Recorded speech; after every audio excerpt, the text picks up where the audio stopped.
Benvenuti al Meteo. Quella di venerdì 23 agosto sarà una giornata caratterizzata da una spiccata variabilità sul nostro territorio, ma vediamo la situazione nel dettaglio.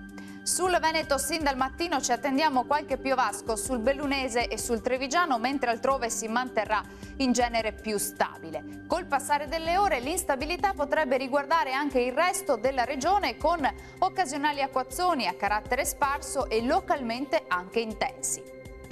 Temperature stazionarie minime tra 18 e 23 gradi, valori massimi compresi invece tra 27 e 29 gradi.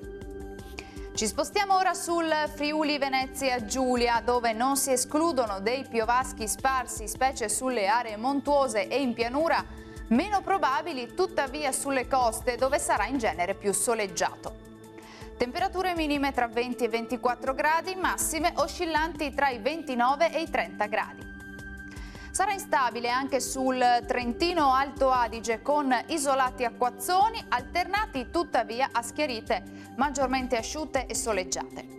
Temperature minime sui 18 gradi, massime tra 28 e 29 gradi.